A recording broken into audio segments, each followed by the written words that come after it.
Clear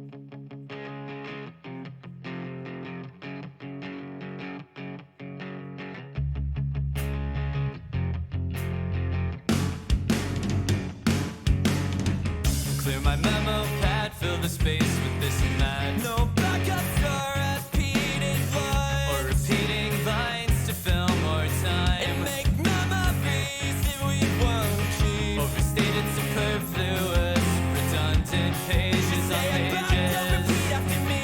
Now Simon says, put the gun in your mouth. And now take it out, and now take it. Run away, say and done. Save yourself, kill yourself. Stand endure, run away. Kill yourself, save yourself. A space in line might be waiting. Same thing every day. Predictable patterns like before them. Save some time. Never waiting. Same thing every day. Try to catch the new ones before it fades to black and white.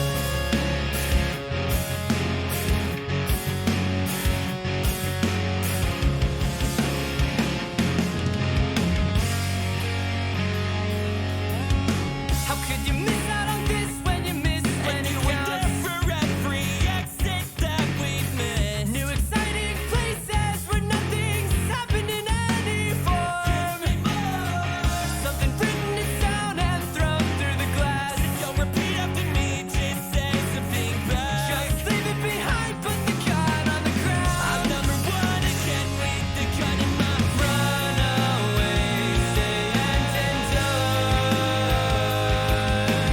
Save yourself, kill yourself. Stand endure, run away. Kill yourself, save yourself. A space in line might be waiting. Same thing every day. Predictable patterns like before them. Save some time. Never waiting. Same thing every day. Try to catch the new ones before it fades to black and white.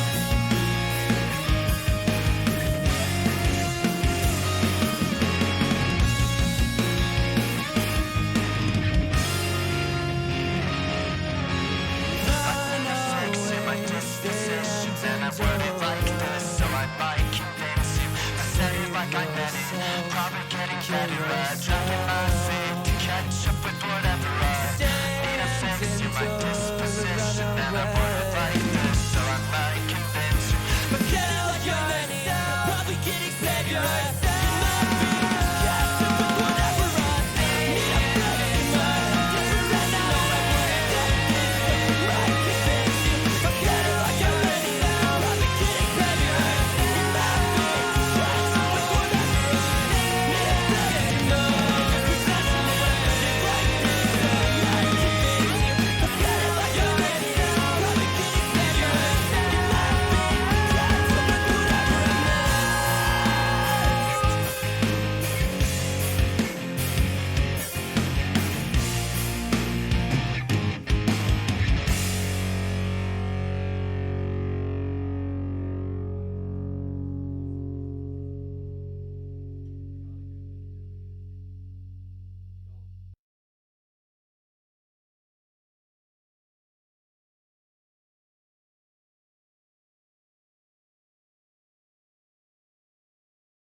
Hello. Yes. Hi. I am here now.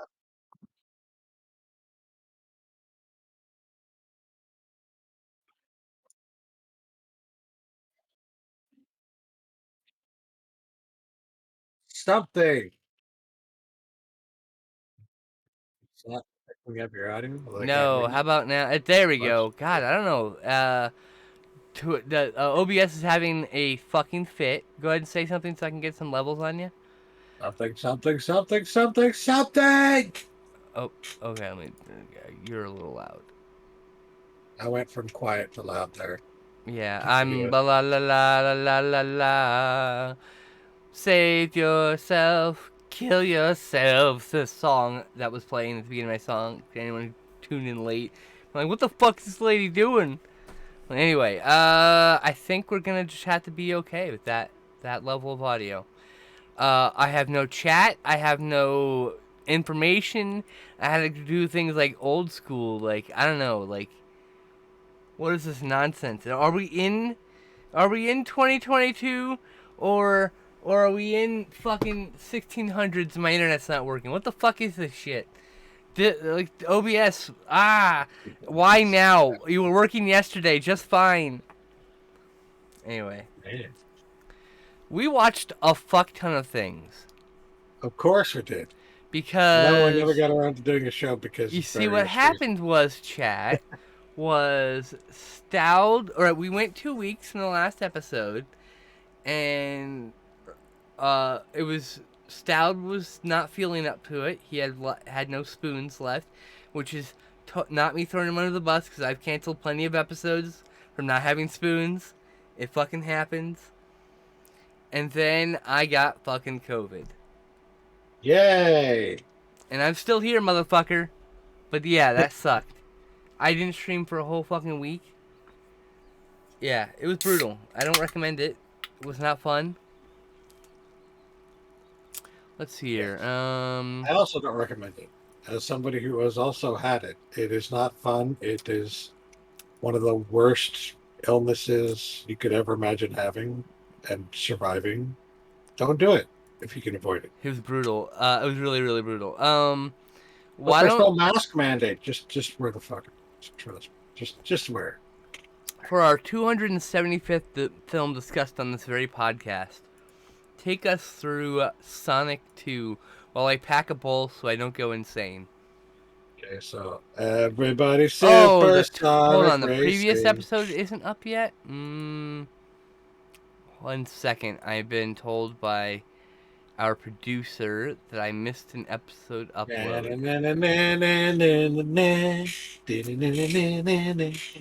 Or was it that we didn't record an episode for 2 weeks? Let's see here. 5/25 was our last recording. Let me go. A month. Yeah, literally a month. There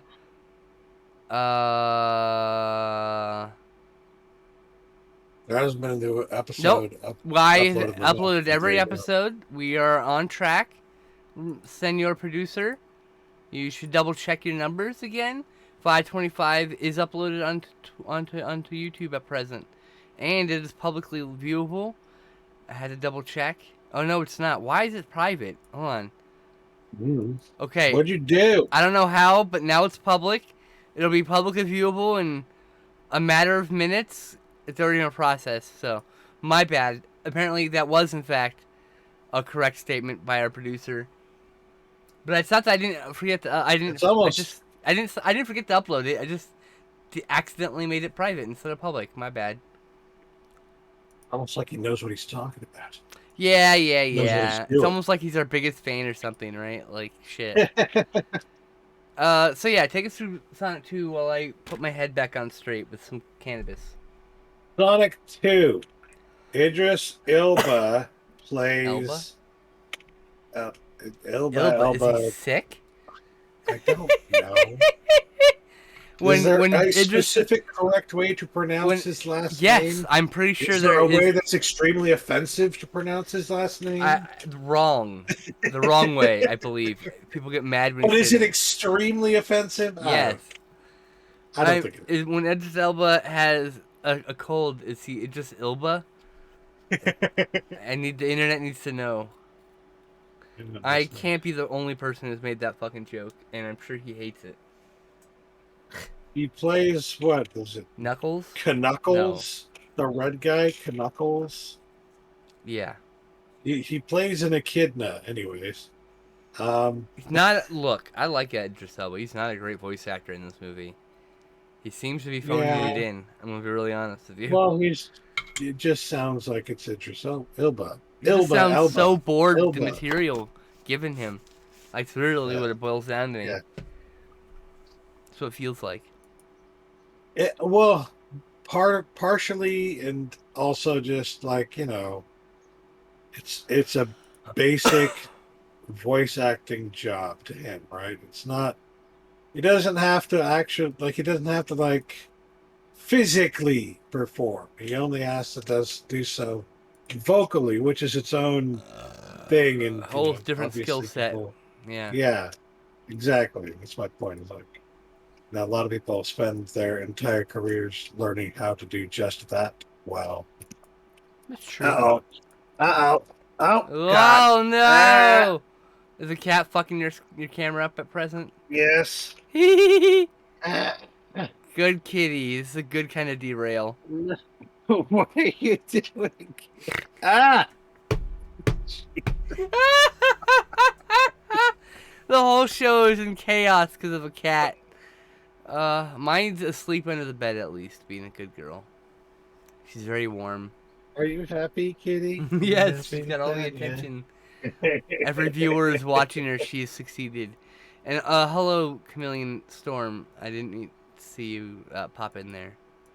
All right, so yes, Knuckles, Sonic and Knuckles. I mean Sonic 2, Sonic and Knuckles. I mean, here's the thing. The movie overall, I felt like was pretty good. I really enjoyed all the references to Sonic 2 and Yeah. Sonic. I think there's a level from Sonic 3 in it as well, essentially. So, there were a bunch of references to the actual video games, which was really fucking cool because there weren't as many references to the actual video games in the original movie. That said, the original movie was good. And I Sorry, almost feel like in some ways the original movie was better than this one. I think they're both But- 6 out of 10. To be super fucking honest. But that's not to say that this one was bad. I actually kind of liked Jim Carrey as Dr. Eggman much better in this movie than in the first one. Well, I liked him in the first one too, but he had like found the character at this point. In the second movie, he has found the character. He is that character, and he's doing very well as that character. So, that was one of my favorite parts about the movie. I think. Knuckles I is kind of agree. phoned in by Idris Elba. It feels like The to story me- overall is kind of meh, but it works. Like, I were didn't have any certain problems with the elements that I really story. liked. Like, the story was fine to me. Like, it was like a basic popcorn flick. I don't know. Like, it wasn't like anything. It was just a movie. If you're really into the Sonic mythos, this might be for you. And while I like Sonic, I wouldn't say I'm really into the mythos or any of the other things. I didn't like any of the anime series. Not Sat AM, not the other one.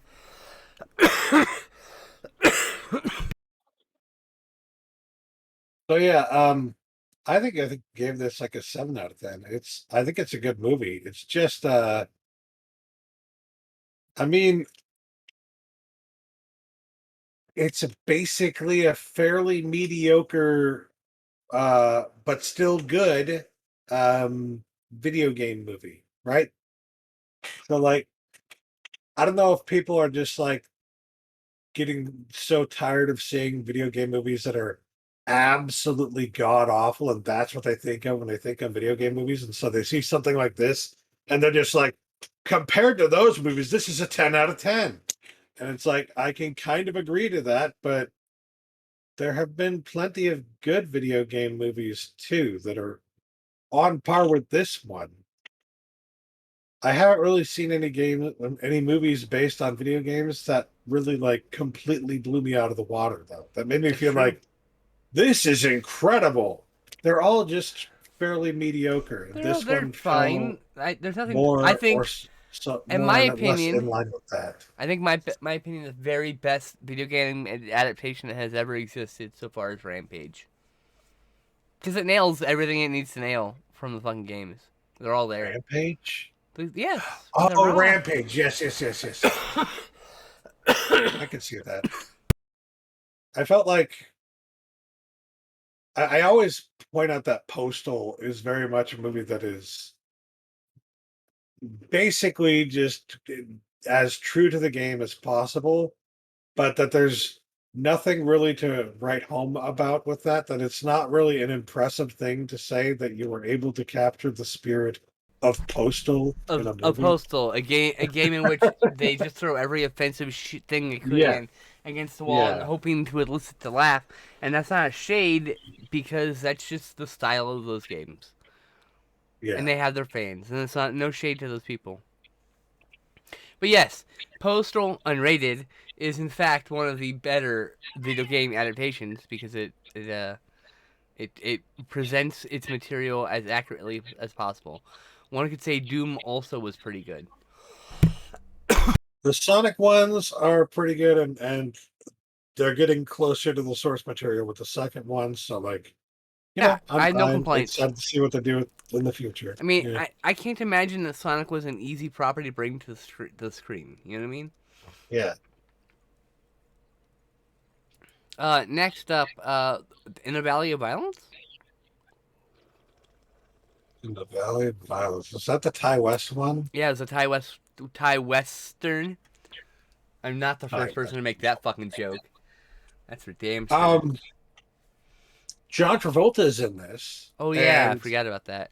he's actually, I mean, say what you will about him as a person, I don't fucking care. And well, I kind of do in certain ways because he may or may not have inadvertently, uh, done harm to his children with his beliefs. So, like, but that's Neither here nor there. We're talking neither about the here nor movie. there. Exactly.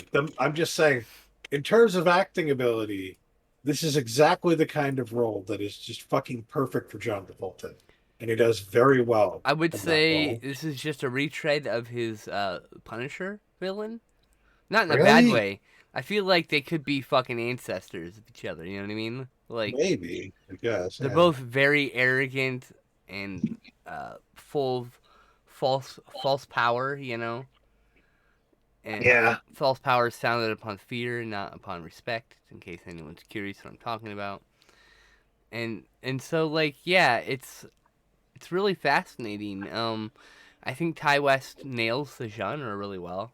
And Ethan Hawke was the protagonist, right? Yes. In the movie. And he was really fucking good in this. I would say it's probably one of the better things I've seen him in the last few years. I don't think I've seen a And I'm bad not Ethan saying Hawke he's- performance either, to be fair. I'm not saying he's bad in other things. I'm No, just of course saying, not. like, there's a huge difference between his performance in Sinister and his performance of this. This is way fucking better. Mhm. Way better. Mhm. Oh, I would describe he- his What's acting next? here as understated in a very powerful way. and this is a very dark, dreary Western, dim view of society, dim view of Nihilistic, I would describe it. Yes.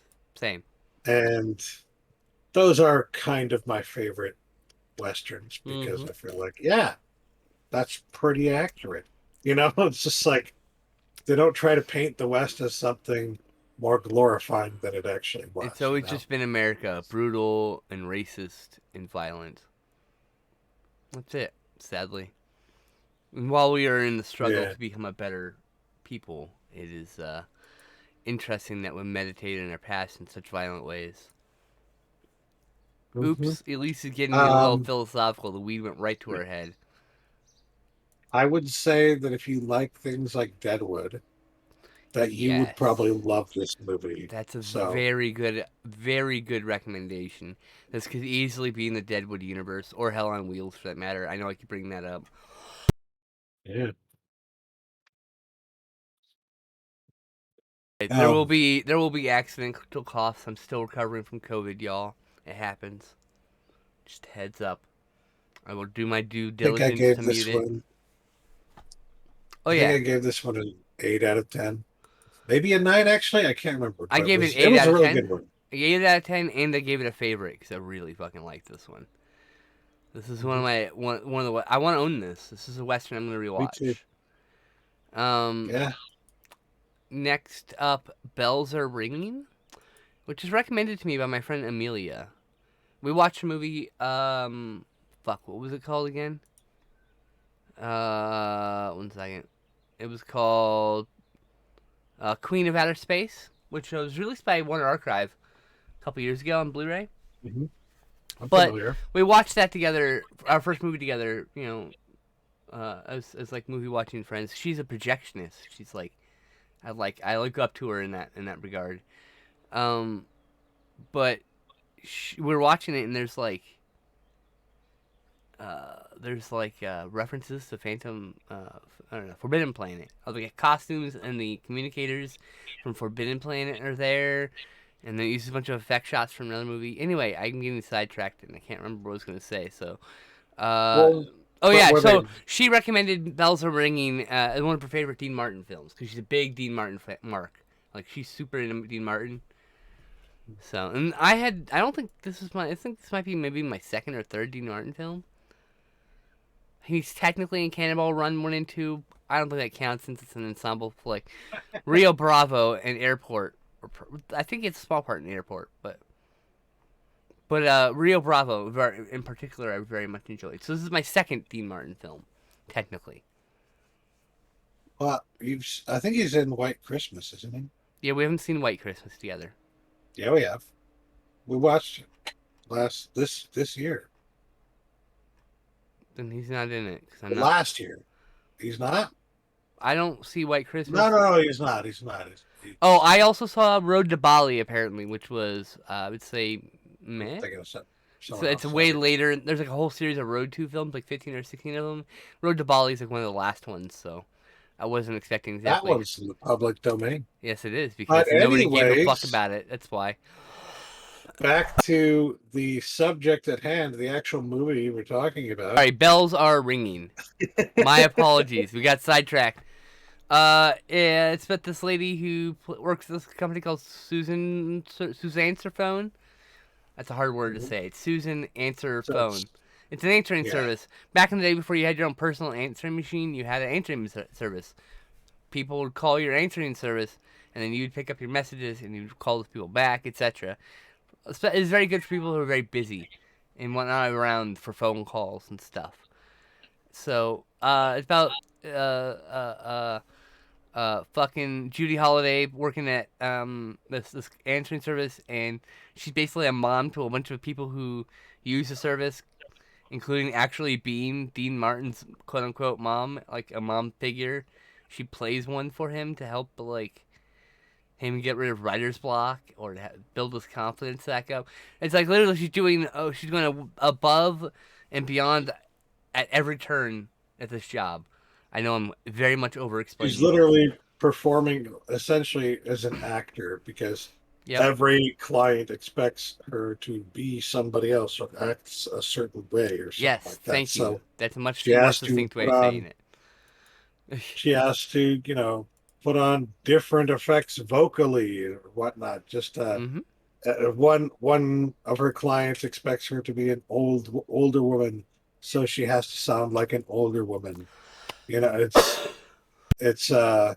interesting. I bet you that was a fairly common thing at the time too. The Yeah, I'm worked not in sure. services like that had to do things like that.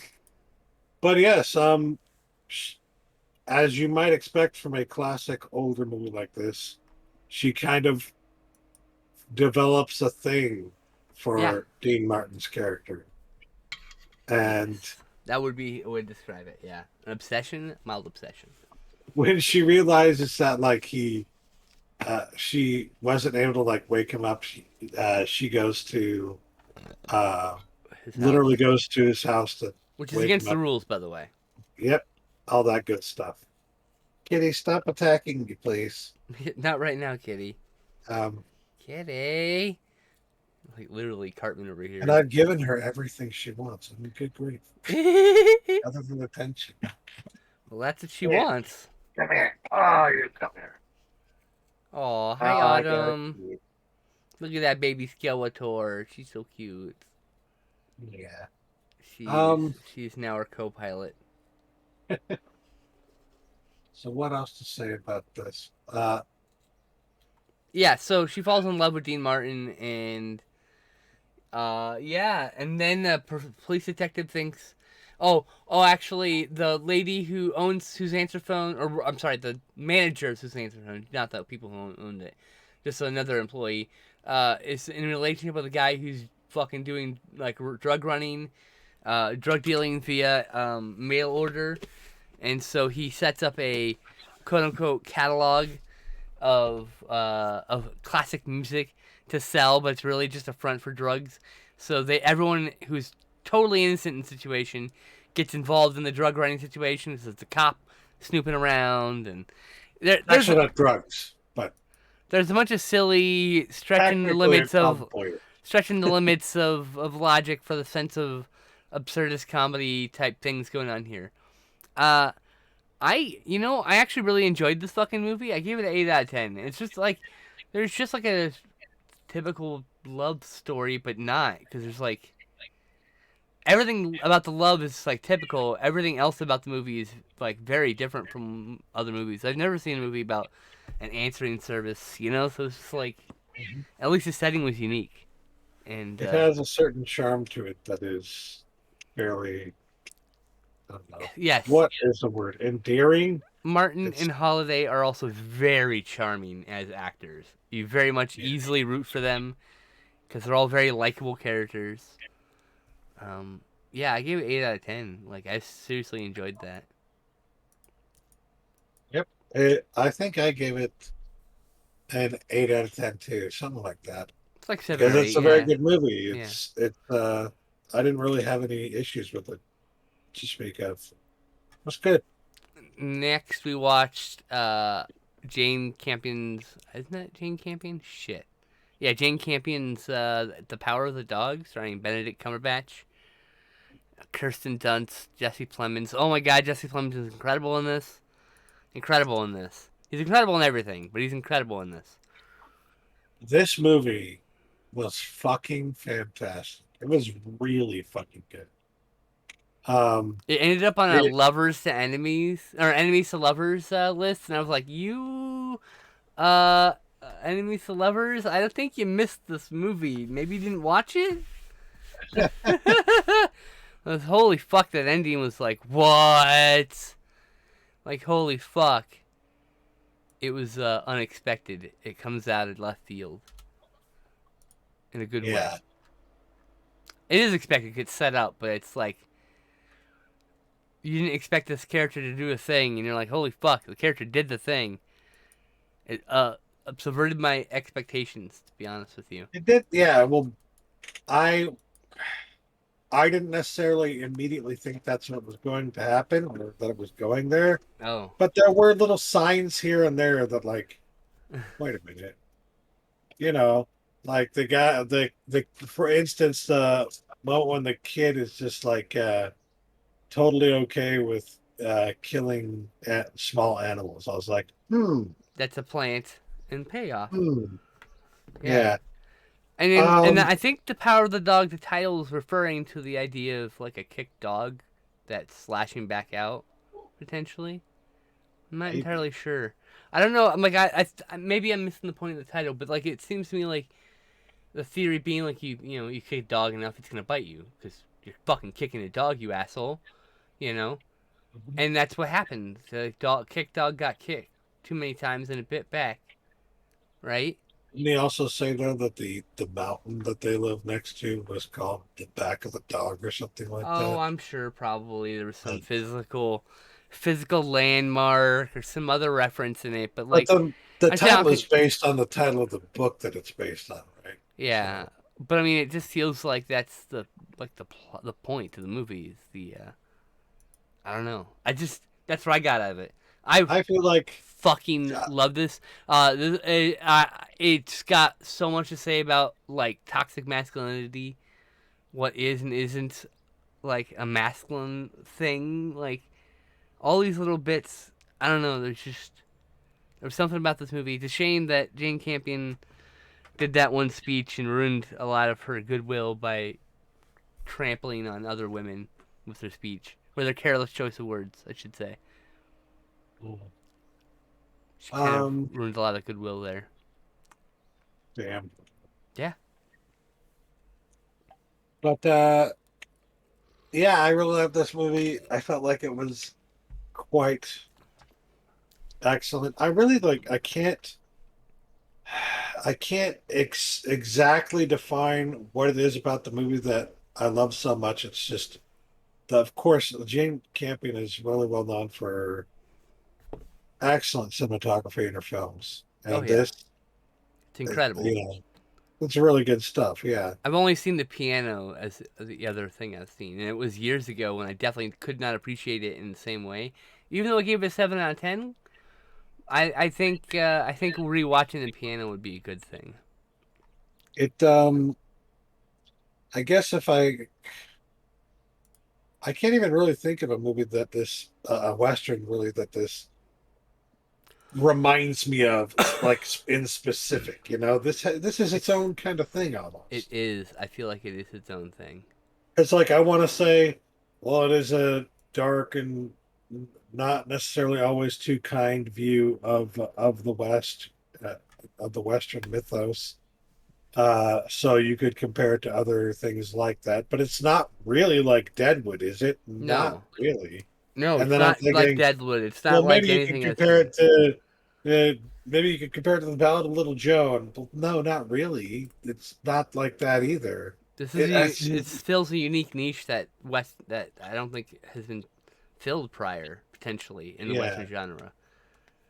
And maybe it has, and because we haven't seen every movie. Someone might reply to us on one of our social medias, or maybe on the YouTube video when this goes up. What movie is this similar to? Is there a film that's kind of like this that we missed? Because I'd love to watch that and be able to compare it. You know, yeah, hell yeah. I love movies. Mm. All right. Sorry. That was very loud. All right. So next up was Species from 1995. Species. That was your pick. Yeah, it was. That was a good pick. There's a Been a scene that long takes time place in since I've Simi seen Valley, that. California. So it actually have a list on Letterboxd of all the movies which has takes place in Simi Valley, California. Because I'm a nerd like that.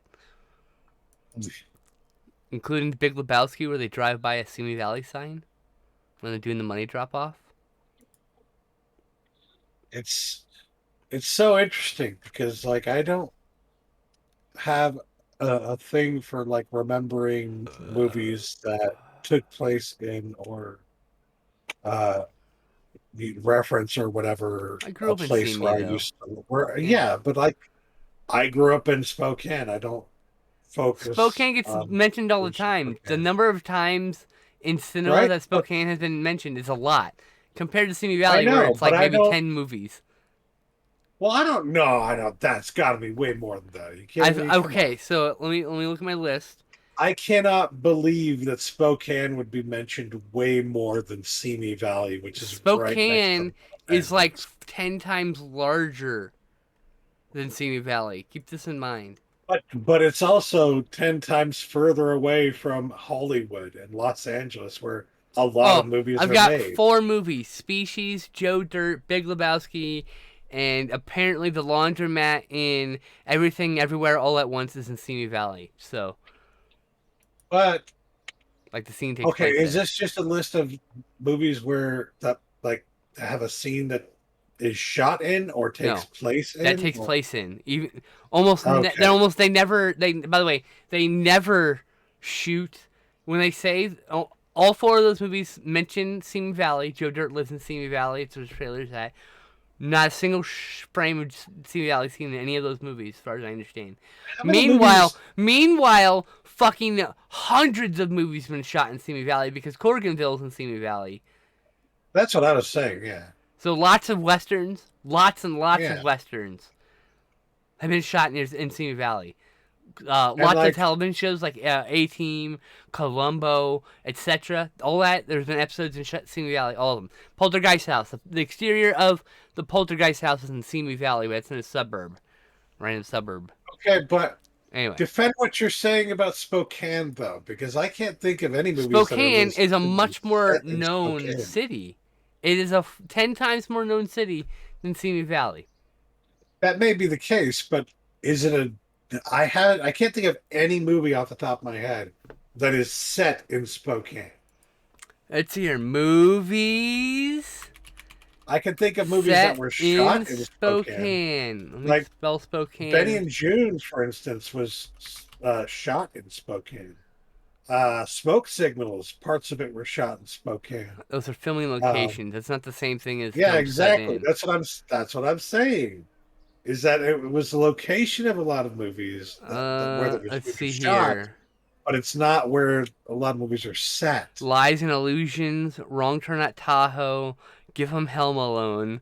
That's interesting that there's these 3 random movies. I've never heard of any of them. I don't have. I'm gonna go. I want to see all these now. There's got to be more. There's got to be more. Simi Valley's gotten probably maybe 2 or 3 more. I haven't found them yet. I'm gonna find them I eventually. mean, I'm sure there are more because, like, you know, not everybody who would make a list like that would have seen like every fucking movie. Oh yeah, you're right. or Benny and June, of enough course, movies to is be set in able to- Spokane, and there's got to be more. I just stopped derailing this already going to be a very long podcast for this nonsense when you know I'm fucking right. You I know don't what? know that you're right. Yes, I have to be right because But it's I a don't much. know that it larger- matters either. Like, Of it course doesn't not. I am matter. right though, so deal with it. Anyway, Species. It has a scene that takes place in Simi Valley. Tell me what you remember about Species. I remember thinking, holy shit, it's been so long since I watched this and I don't remember anything about it. And being like, holy shit, this is a really fucking good movie. Well, not good, but it's fun, you know? I took And notes. the effects still fucking hold up. Like, there are a lot of great practical effects in it. Oh like, my god, especially yes. that shot on the train was just fucking great. There are also some really Oh my bad God. CGI in the last sequence with that fire in the sill Oh yeah. thing. It's like really fucking bad, like really bad, like really sore thumb bad. But like most of that film, like is very high quality. In fact, I remember liking Species 2 quite a lot too, so I had that on the docket to watch also, since it's on Prime. It's so very twisted and disturbing. You know, there are elements of it that are just fucking. In the first one? Yeah. Yeah. So the idea is they clone this alien lady who then escapes and then goes and is trying to breed with people to further her species. Hence the movie title Species. And they send this group of paranormal people like in after her, including like a psychic and like alien biologist and all these other things. And like basically this is the premise for my role playing game I'm about to start running, which is also going to be streamed on this channel. So I feel like this has a Forrest lot Whitaker of, is like, great in that, by the way. yes, this movie has a lot in common with, in terms of the beats of the film, with The Fifth Element, Mm-hmm. except for it's a much more sexualized story than The Fifth Element. You know what I mean? Yeah, and Fifth Element's almost entirely centered on the alien, as opposed to this where it jumps between the alien and the team looking for her.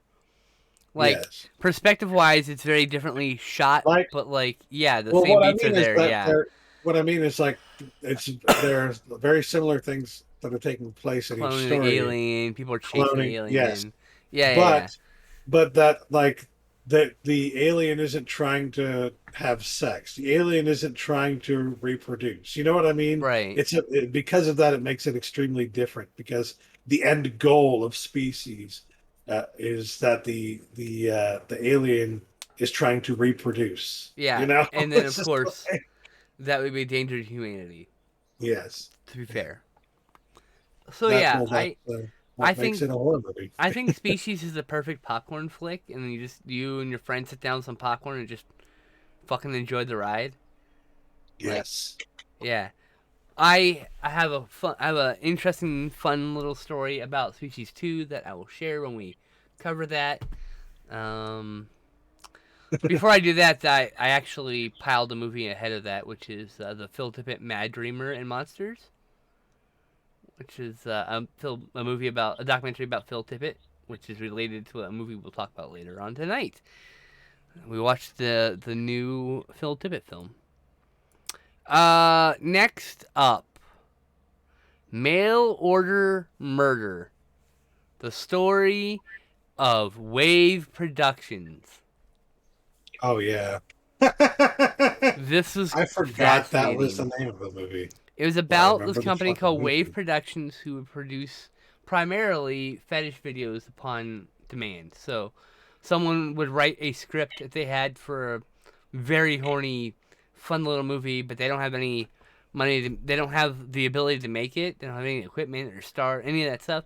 So they would pay Wave Productions, and Wave Productions, with their they had a stable of actresses and actors and they with the probably some of the worst effects you've ever seen, some of the lowest budgeted films you'll ever see in your entire life. I was fascinated and riveted by all of this, so much so that weeks later, after all my bills were paid, I went and bought two titles that are mentioned in this movie, very specifically Burglar from Hell, on Blu-ray from Vinegar Syndrome, because I had to know, what the whole movie was like. I needed to see the whole thing, all 95 minutes of it, 85 minutes of it, whatever it is. All right, so like to give people a sense, you have to Please. imagine. I want you to imagine, right, that you are this guy is in control of a fucking he's running this business where he makes movies that people want to be made, that they have a certain kink or interest or fetish or whatever that they want to see in a movie or that they want to be able to watch, and so they come to him, they call him and say, I'll give you, I want this. How much is it going to cost? He says, maybe he says something like $5,000, right? They're like, okay, I'll give you $5,000, right? This is just to throw it out there so you can imagine what's going on, right? So he gets the $5,000. He's like, I can make like 10 movies with this money. And that's exactly what he does over the span of like fucking 3 days. And so he's bringing all these people in, all these actors, and paying them like barely anything, right? Um, and he's it's almost like a exposure kind of thing for some of these people at first, right? For some of them, right? It's a I'll pay you an exposure kind of thing, right? Um, but regardless, like he brings them in and he pays them for the day, and then he says, "Okay, so we're done with this movie. Um, we've shot one take for everything. No such thing as another take. One take for everything."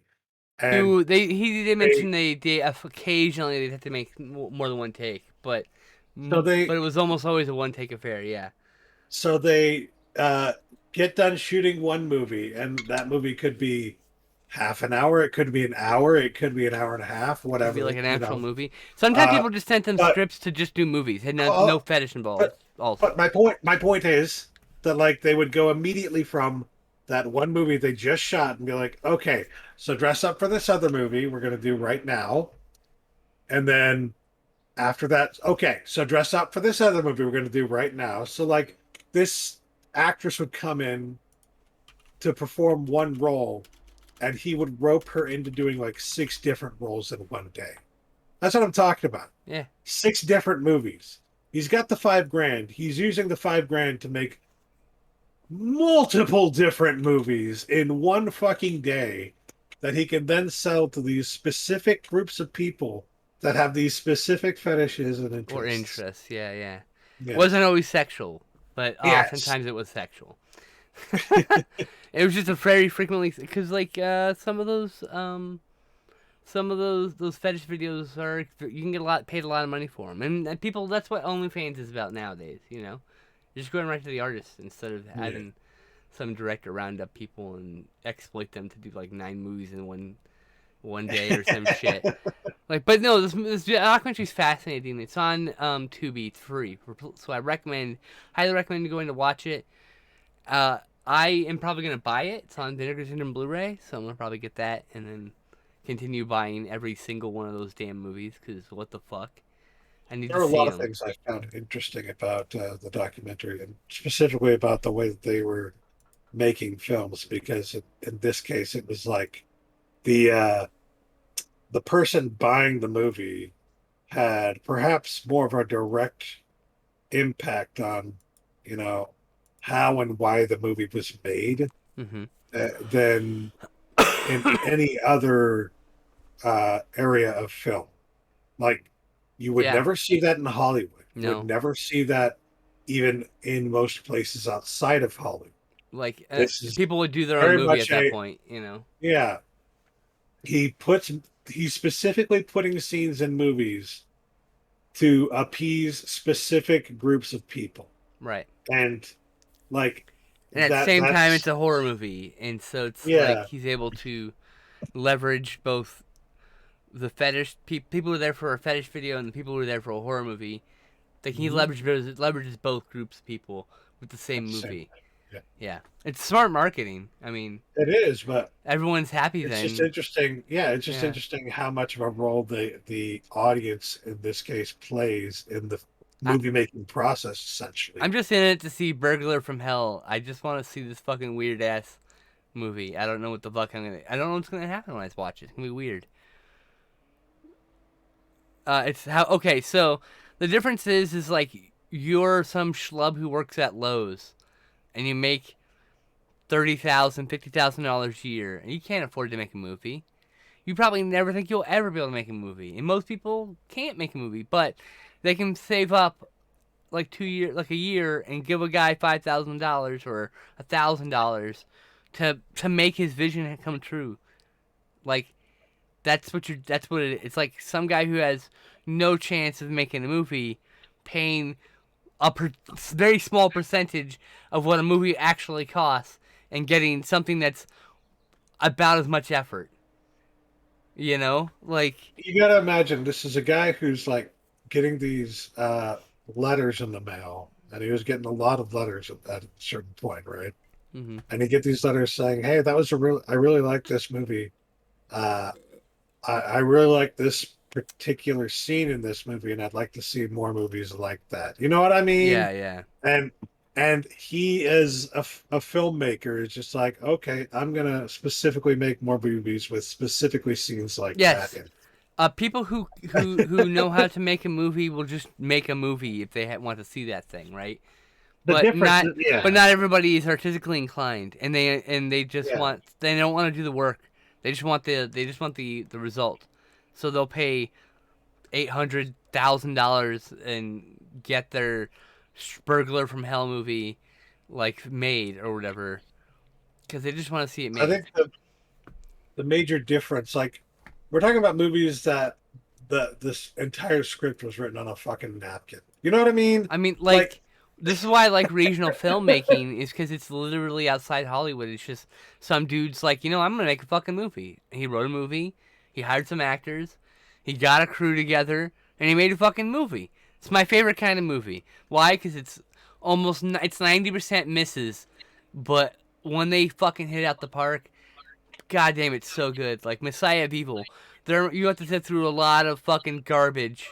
Shouldn't say garbage. You have to sit through a lot of mediocre films to get to a Messiah of Evil. Something that's like, wow, I'm so glad I made this pilgrimage. But you can't enjoy that Messiah of Evil unless you trudge through the trenches of crap. You have to watch 30 fucking House Sharks before you get to a goddamn until you get to a 555. You know what I mean? Like, holy shit. No offense But- to House Shark, because Bron Bonk makes some fun little movies, but like, I would just like in comparison to 555, like House Shark is like, it's alright. 555's like memorable. Everyone who saw that now laughs and makes jokes about the fucking angry captain. It's the best fucking part of that movie. The silly severed head in that movie. Oh, I'll never forget it. I'll never fucking forget that dumb fucking look on that severed head. It is basically just a store prop. I mean, like, you have to dig through 30 scarecrows before you get to that one. And I don't mean the shot on film scarecrow. I mean the shot on video scarecrows.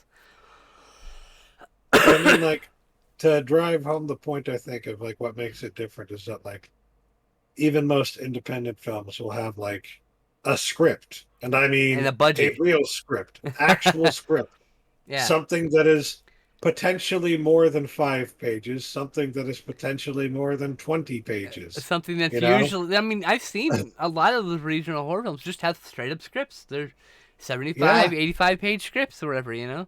Some of them have long scripts, some of them have short scripts, and this is the kind of thing that it's like somebody wrote out a 1-page script On a in, napkin, like, 10 minutes. on a roll of toilet paper, And- like anything. and Like, added in notes from things that people in their letters said that they Yep. wanted to see. he's like, what That kind is of what I'm scenes talking could I sit in this movie so it can exploit my fetish customers? That's what makes it That's- so interesting to me, because right. you do not see that in Because even he's just other making indie Burglar from Hell, but also people didn't want to see strangulation scenes, and so there's probably 2 or 3 strangulation scenes in that fucking movie, right?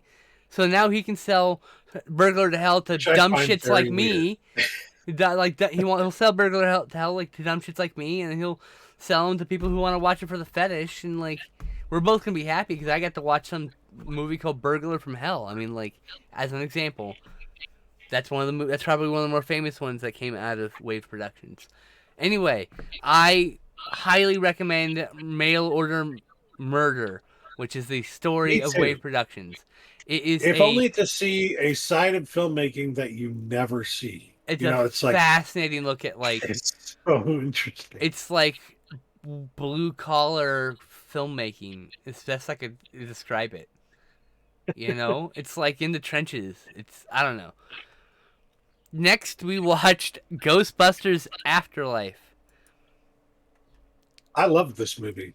I- Ghostbusters Afterlife was great. I enjoyed this nostalgic trip, and from a film that constantly reminded you that there was at least one better film in the series. Not that this is a bad movie, actually. I gave this a 7 out of 10, which is a really solid blockbuster, considering most blockbusters are 6 out of 10s. You I know, think I gave it like an 8 out of 10. there 'cause, you like, go. I docked it a whole star because the 2016 Ghostbusters didn't show up. That's it. I decided that's it. You get docked a whole star for not pissing off a fan base.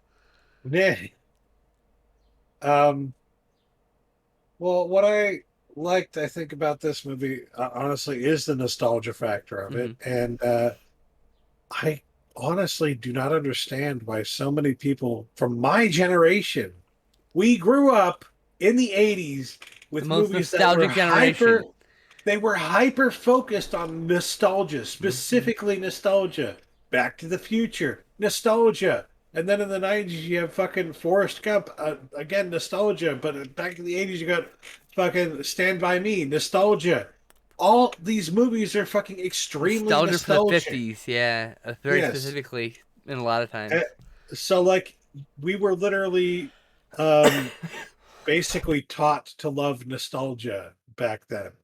Nostalgia for an era we knew nothing about, mind you. Well, but some of us the- grew up the in that era, idea- to be fair. But the idea of being nostalgic was like being taught to us through film, right? And so it's something like that we learned at a very age, and that at a very young age, and that you know, most people at that time, I think, really loved those movies. Most kids really loved those movies. And I'm struggling to understand Grease. why suddenly Grease. I forgot about Yes. Grease. Damn. I'm struggling point. to understand why suddenly now it's 2020 2022, and people are rejecting any movie that has any sense of nostalgia in it. People from my generation are rejecting nostalgia. Do you I think? don't understand why. Do you I have think? no clue why. Do you think it's because ever since Ready Player One, not that Ready Player One is the culprit, this Ready Player One catapulted us into this era from an already, it was something that was already growing, but I feel like every movie is a nostalgia movie now. And it's just like, maybe they're just tired of only getting nostalgia movies. Even the fucking Star Wars, You're right. and even the Star Wars sequels that we so wanted were just nostalgia Very nostalgic, yes. for the previous fucking 6. And so with constant references, and it made its own stuff too. It's better than most because it's not as on the nose with a lot as nostalgia as say Ghostbusters Afterlife is a little on the nose with nostalgia. I can understand why some people are tired of nostalgia, right? Like, I get it, but I think this was a really strong script. Like, I felt like there was like the child actors did such a good job.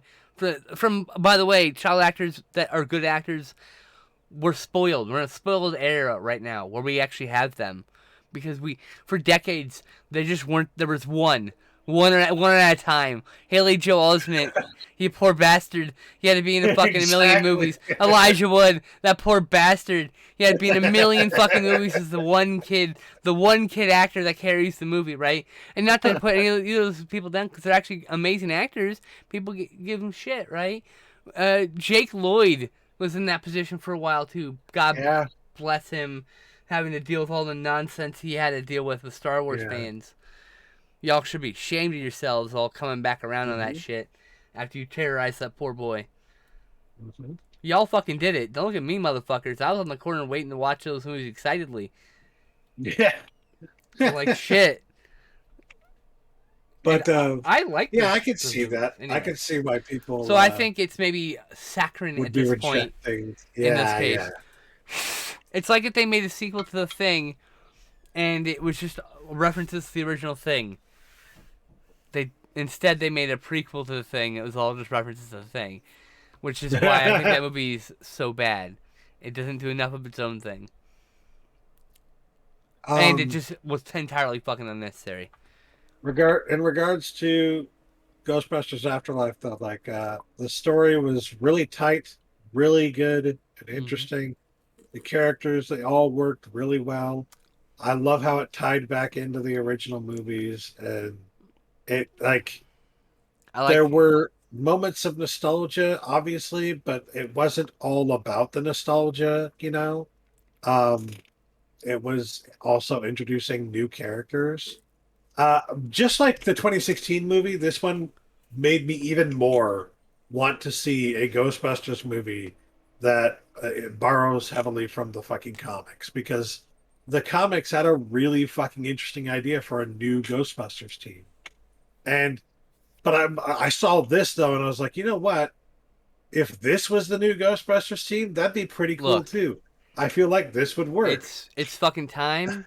Look, hear me out. It's fucking time. Extreme Ghostbusters movie. Yes. Where's my representation? I need my goth representation. I need my disabled representation. I need more people of color in fucking Ghostbusters. Okay? Why? Because we need that. We need that in this fucking world. And I want to see a fucking team like Extreme Ghostbusters. Like, that representation was important. That was important. There weren't any other characters in wheelchairs who were the heroes. That was an important piece of representation. Okay? I gotta blow my nose. Okay. But yeah, even in I think it's the new Ghostbusters. Even in that, they have they have a bunch of different characters from like a bunch of different walks of life that end up becoming Ghostbusters, and 3 of them were female characters. One of them, at least, was women. Like there was one that was an FBI agent. There's a goth girl on the team. It was important Yeah, representation. Yeah. It's representation because it was both goth representation and women on the main team. And it wasn't just Janine getting an honorary status. No offense to Janine. She took steps so everyone else can fucking walk, right? See, she Yeah. did. Without her, there wouldn't even be the talk of a female Ghostbuster, right? So it's Yeah. like, I just fucking, respect. And I love the character of Kylie. Like, and the reason I like her character so much is because it makes so much fucking sense. Like, she got a job working at Ray's occult bookstore, and through that, she learned all about this stuff, being around the Ghostbusters all the time, and eventually herself became a Ghostbuster. It makes sense. This shit writes it itself. just makes sense. It writes itself. It's really good. I really like Comics, this. They need to plumb the comics more for these movies. I really enjoyed Ghostbusters Afterlife. And I really enjoyed the 2016 Ghostbusters. Right, like everyone can hate on it whatever they want. I thought it was a fun movie. I also wish it was in the same continuity. Yes, but like it's such a minor quibble, and a single retcon could bring them all together. To be fair, and so, yeah, I 7 out of 10. Like thoroughly enjoyed Ghostbusters Afterlife. Like thoroughly enjoyed it. Yes, can't wait for a sequel. More, please. More, please. I think they're still working on a sequel. I don't know. I don't care if they Pretty do sure any they more, honestly. If that was the end of the movie franchise, that'd be fine with me. That's the other Yeah. thing. Next, a movie I've seen 3 times in 1 week, the week we saw this. 3 times in 9 days, I should say. New York Ninja. Oh yeah. Holy fuck, y'all. This aired... Oops, that's not what I wanted to do. This aired on Turner Classic Movies, so I recorded... I owned the Blu-ray. But I fucking had to own that shit. I actually bought it before I ever saw it. And then I saw it was going to be on Turner Classic Movies, and I was like, I knew that moment, this motherfucker's going to have to watch this movie with me. Tell the story of how this movie was made, because Yeah. I want to say first and foremost that it was really well put together. They edited this together really fucking well. Okay, It so looks fucking fantastic. John Louis Chung Liang, I can't butcher his name. He was this action star of some repute. He also directed this in another movie, actually. So 21st Century Films, which I believe was Golan Globus's like original joint before he did Canon Films. They're funding this movie, New York Ninja, with John Liu, and he films the whole movie, but like as an example, they only had like $100 for the special effects of the radioactive man, the plutonium man killer, I mean, and so like this film was like very like guerrilla style, like there's probably no fucking permanents. There's probably none of that stuff.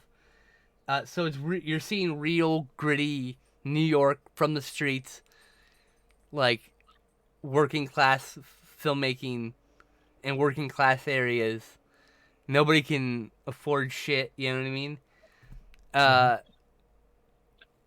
So they do the whole movie, and something happens, and they couldn't finish filming, or they did finish filming, but they didn't have time to. They never edited because 21st Century goes tits up.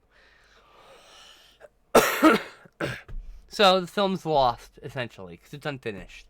No one even knows it exists.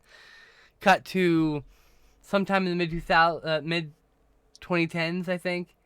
Vinegar Syndrome comes into the ownership of 21st Century Films catalog for distribution. I think they just bought the whole thing up, and they have just the video footage, just the film itself, no audio whatsoever, no script. Later, a shooting script is found, but like only the video and they just have unedited film, just like 7 reels. I think is it 7, 14? Look, it's been 15 years since I was in film school. Forgive me, I can't remember how many reels of 16 millimeter film the average movie would be. So I apologize for forgetting. Also, I think it may have been shot on 35. I'm not sure. I can't remember the details there. Anyway, cut to mid 2000s. Vinegar Syndrome gets it. Curtis Spieler, director of this really cool low budget werewolf film called Sheepskin. Highly recommended. It's on Tubi. You should watch it. Also, New York Ninjas on Showtime if you got access to that. You might still be able to pick up a recording from Hulu. I can't remember how the Hulu TV works like that. I have it on my DVR for like 9 months, so I'll be good. Curtis Spieler gets the footage, says, I think I can do something with this. Edits together a movie, writes a script for the footage he has edited, and then dubs the whole thing with new cast. So we don't know what the original plot of the movie is. But the plot here is Plutonium Killer kills New York Ninja's girlfriend. New York Ninja goes on a crime-fighting spree to clean up New York City, including fighting Rat Tail, who's a character you can't miss, trust me. The most flamboyant fencer I've ever seen in my entire life. I love it. Fucking bless him. This fucking movie, please. I've been talking for too long. Take it away. The fucking performances in this. Like, I think what sells it, what makes it work really well, is the editing that was so very well done now, not before, but now. But because it flows very well. It's like, it's not like a trashy. It doesn't flow like a trashy fucking 80s action flick, right? It flows a little bit different from that, but it absolutely is an 80s action flick. That's what it is, but it just came out. That's the thing that gets me about it. This movie, yeah, it came out last year. It just came out. Yeah, it just got released for the first time ever, and it's this 80s action flick that it has some of, I want to say, the most memorable lines and deliveries of lines that I've seen. Why? It lives in my brain whenever I feel like I'm being dramatic. That's it. I'm just gonna break down to why. For the same reason that Miami Connection has a following, and movies like that have a following because they have these moments in them that are just over the top, like ridiculous, almost unfittingly. A friend. That's where the follow sound is from Miami Connection here. For the same reason, you need to see this as well, because there are many moments throughout this movie that are like that just over the top fucking, okay, that performance was ridiculous. It's this is one of my favorite pieces of Nanar. I love it. It's so good. I've seen it 3 times in 1 week. The last time I did this was Miami Connection. Like, that was when I discovered Miami Connection, like 8 years ago. Like, that was it. I made every fucking person in my life watch it. It's now like, you don't really, we're not, like, I show it to most of my friends. Like, it's kind of like a requirement. If you don't dig this movie, and we have to be real cool, otherwise we're not going to get along. Not everybody, because I know some people who don't like that movie who are my friends. And it's because they're just exceedingly cool people, and it didn't matter if they didn't like my favorite movie ever. You know what I mean? But yeah, I bought that new edition of Miami Connection with the alternate ending, by the way. Alternate ending? Yeah. It's only available on Blu-ray, so you need to definitely get that from Vinegar Syndrome. But you have to wait 8 days or 9 days till the flip over to the next month, because they're on their partner label month still. Okay. That works for me, though, because I'll not be paid.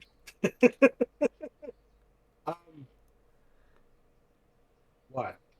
Oh, much better. Hi, I kitty. thought you were confused about me. No, What you're I'm good. saying. Um, but yes, this movie is extremely entertaining. Like Incredibly. you will have so much fun watching this. I will But show it to many a people. I can't I imagine anyone not having fun with look, this. when we move out, Watch this with a bunch of friends, lampoon it, have fun. I want to do a yearly movie marathon for my birthday, and part of that will be showing like this or Miami Connection, because I have to. They're just so good. Speaking of which, I will have to see if I can get you an invite to that server for my birthday, so you can come hang out, because I'm doing a marathon in a server for my birthday. Okay. But they stopped giving me invites for a while. Oh. Anyways, New York Ninja was fantastic, and like, I now really want one of those shirts. I They're do just too. so I'm simplistic. Now in the movie, they I'm waiting for actually the flip were like, over to see if it's in the store or not. for those who don't know, in the movie, they literally got a bunch of those I Heart New York shirts, and then put Ninja underneath. And Like it's that's slightly different font. that's it. It's slightly That's it. different That's all font. they did. And I'm like, I need that And shirt. now there are you And can they're find apparently- I New York I yeah. Heart New York Ninjas shirts on the internet, but they're not exact. And that's why I'm waiting to see if Vinegar Syndrome has any on their own actual site. And if not, why not? What the fuck? We need this. Come on. Right? Okay. Fuck, where was I? Oh yeah. Next is Northman. Oh yeah. The story that was apparently the inspiration for Hamlet, or their And thereabouts. inspiration. One of the Yeah. I think there was more than Um, one influence on that, but yeah. we were noting that the story, as we're watching it, we're like, this feels a lot like Hamlet. A lot like Hamlet. Yeah, including Um, they were like, and- oh, the name of the character is Omelette or whatever, right? Like Yeah. something like that. And I'm like, oh, right. Well, let me tell you something. Once again, fucking Willem Dafoe comes in this movie and just Omelette. fucking delivers. It's handled one of with the the H at best- the end. Yes, delivers one of the best performances in the movie. Now, I think a lot of people had really great performances in this movie, but like, I just every time I see Willem Dafoe in anything, it's like holy fucking shit. Stop, pause, and just fucking stare in awe at He's this incredible. actor. He's an incredible actor. In everything he's ever done, he's the best fucking thing in the movies in. You know what I mean? He's so good. Which shocks me because like he changed his name from William to Willem just so that they would read his name first on fucking casting things. And it It's like, worked. He's it fucking worked. famous. Thank God. He's fucking famous now, yo. Because E comes before I. Yeah. Okay, so yeah. Fuck. What was? Oh yeah, Northman. What? What a frustrating experience for me. Like, not in a bad way. I was very invested in the character, and when the character made certain decisions, I was frustrated with him because he's Yes. like, you have not learned a goddamn thing. It's like watching Anakin Skywalker all over again. And I'm not kidding. I just watched the That's where these- Obi-Wan show, which was incredible, by the way. Where these Some of the best archetypes writing I've seen in come a Star Wars from. movie. I guess that's kind of where these archetypes come from. Yeah. This idea of this hero that you're just like, have you not figured it out yet? Right? Why aren't you doing something? What the fuck? Knock it off. You can have peace, you fuck. Why are you doing this? You can't do both. And then the movie very bluntly tells the character he can't do both with his actions, you know. Mhm. Anyway, by the way, I want to say about Obi-Wan Kenobi, the new show, some of the best writing and acting I have seen in a Star Wars show or thing, anything, ever, I think. It's Nice. very, very, I have heard good very things. good. I have Uh, heard some people saying negative things, but those people are assholes. I don't know. They're allowed to their opinion, but like, Yes. I like the new characters introduced. I am very interested in another season, especially if you could get that one character. Fuck, I can't remember his name. It's another I don't want to give anything away. There's another character. He's not what he seems. That character, I want more of him. That's it. I don't. That's it. That's all I'm gonna Hi, say. Sherlock. Hi, Sherlock, babe. I see you. Sorry. I Anyway, can see Sherlock. so They I can't. felt Northman was as frustrating as watching Anakin Skywalker slowly slide into the dark side. This is basically that kind of grim darkness. This is a hero who is consumed with revenge, Mhm. and it's not his own revenge. It's literally his father revenge on his father's behalf or whatever. Like, Yeah, for his father. and the thing is it's a whole metaphor for generational abuse.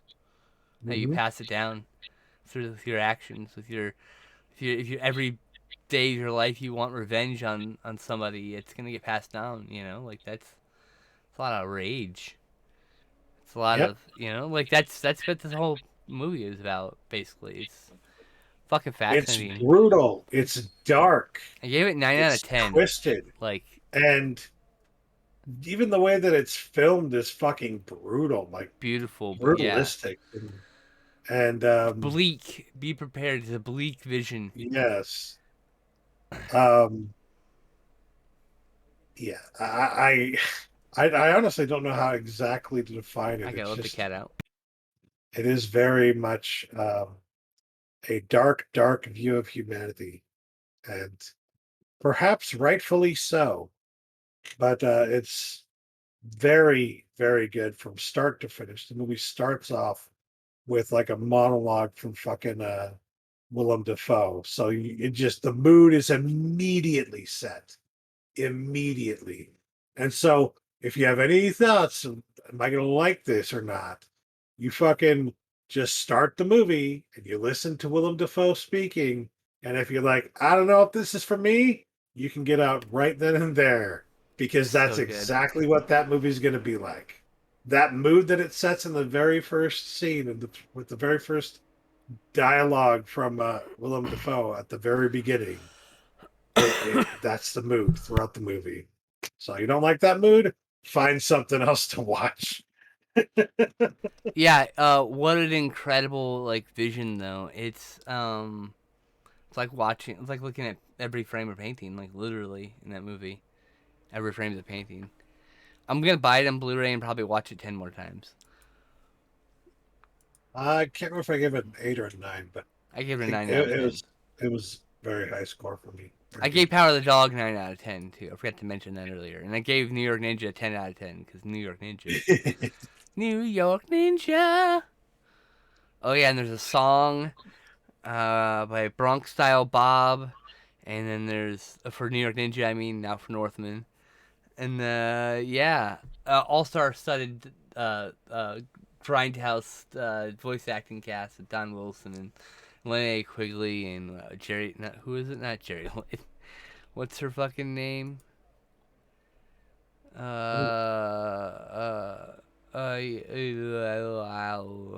Gingerlin. Jesus Christ. I couldn't remember Gingerlin's. And since we're doing Rothrock and like, yeah. Good shit. Good shit. Good shit. I have nothing nice to say about East LA Warriors. Do you? I barely remember East All LA right, Boy. pass. That was a really boring one, wasn't it? Yes, pass. The card counter. Do you want to talk about this? Oh yeah, this is a great movie. I wanted to watch it simply because it's Paul Schrader, and I really love Paul Schrader's work. Mm-hmm. Now, he is absolutely hit or miss. Some of the movies he does are just like big misses, you know, but others are like out of the park hits. Yep. And some of the ones that people felt were misses are ones that I thought were hits. So I always want to watch pretty much everything he does. to make up my own mind because usually I find other people are just fucking wrong, But the Canyons, for The instance, Canyons, was like, really fucking good, and everyone fucking hated it. let me tell you about the Canyons, y'all. Oh This boy, here we movie go. is bleak. It is a dark, fucking twisted, brutal film. I didn't like it, but I loved it in the same breath. I hated how it ended, but I loved that it made me feel like I was upset. I was upset, and not like, oh, this movie upset me. I was upset as in I was upset for the character, for because she made the decision she made. I'm upset because the other character did what he did. I was like, I'm upset, like someone who cared. I cared about the characters enough that I got upset when they died. You know what I mean? Like that right there. That is how when someone says the Canyons is crap, I'm like, well, you definitely didn't miss. You definitely missed it. You It went over genuinely your head. feels like a movie that was Movies go over our heads written sometimes. by somebody who was extremely depressed and angry and bitter about Hollywood. Like Gee, I this, wonder who Paul Schrader is. yeah. Yeah. So that you have to understand that perspective throughout the movie. Like, Yeah. there's a reason that he chooses to bring in a porn star by the name of a fucking famous Hollywood actor, James Dean. Right? Yeah. That It's guy. big. He's saying something simply with the fucking that choice of actor, like simply by choosing that actor with a name like that. He's saying something. He's saying something when he's showing you all these dilapidated old fucking blown out theaters that are being fucking torn down. That's telling you something about his point of view about cinema in general. Yeah. Anyway, There's a story behind the story that you're seeing, right? But yeah, about the card counter. the card counter, it feels like maybe he's a little bit past that, He's finally a little bit past that, and he's making something that's bleak for entirely different reasons. Yeah, and he had something to say about other things. In this case, he's talking about Abu Ghraib prison very specifically, and the inhumane conditions in which prisoners are kept there. And it is, in the same breath as condemning those actions, it's also showing you the result of the people who were forced to work in this situation and behave that way by order, by necessity of surviving, because, like, you have to do fucked up shit sometimes to get through shit. Like, it sucks. Like, I hope no one ever in that situation. It's morally complex, and as a person, it's got to destroy you, and to some degree. And that's what this is dealing with: a character who has himself been destroyed by his actions, by his inactions, and by his own silence on the matter. And he's lost himself, and all he's literally doing is just going from game to game, just on pure adrenaline of the game. Essentially, yeah. And Um, it talks about how that character goes from that state and finds his humanity, though. Like, it's bleak, but it's bleak and truthful that, like, you can claw yourself back from that pit. Like, you just gotta keep I think trying. it's also like specifically talking about veterans and the kind of mental issues that a lot of veterans suffer from, and I mean, just going through basic training. You guys have to understand. Just that is literally just their. The point of that is to manipulate your mind, like to brainwash you essentially into In a way. becoming Yeah. a soldier, so that your only purpose is to kill or to do what you are told, right? Yeah, execute the So, orders. like, Yeah. yeah. So that really fucks with your head, Mhm. mentally speaking. And so a lot of people who come out of even just basic training end up fucked in the head for the rest of their life. A lot of people who end up coming out of war situations Let's end try up to tone even down the way we discuss. Anyway, I'll talk to you later about it. Don't worry about even it. more fucked in the head. Um, well, I say these things I because I don't have like that. experience with them. Yes, I know, but I don't know. I don't think that is. You Okay. are. It's a very fatalistic way of looking at things. Well, the movie's fatalistic. I'm talking about the choice of language, but we're not gonna like that. We'll talk about it later Okay. because it's not do this in the middle of this live stream. Um, yeah, Well, It's this deals with like this. There's this. There's I was going also. to talk about how it's like post-traumatic stress disorder. That's Mm-hmm. it's more or less Doesn't make you fucked not in the head. Is my entirely what's point. going on, but that is the, I think that's probably what's being that he what he's getting at with it. It's at least going to be something that people with post-traumatic stress disorder can relate to. You know It what I mean? also is kind of saying a little bit about internet vigilanteism too, with the Yeah. kid, because he finds this kid. He's kind of wayward kid, and Well, the kid is also has been affected by his father, who yeah, was also at war. of So, course. like, But it's multi-layered, you know. But it's also talking yes, about it's like there's a lot of parts to this. I would say it's the kind card. of like Northman in a way, right? Like, Yeah, Yeah, I mean, and I would say the card counter is not going to be everyone's cup of tea for sure. not at all. It's I at times extremely dark and disturbing. Yeah, I mean, in the way that, like, at times Casino and and Goodfellas. those Goodfellas are also extremely dark and disturbing.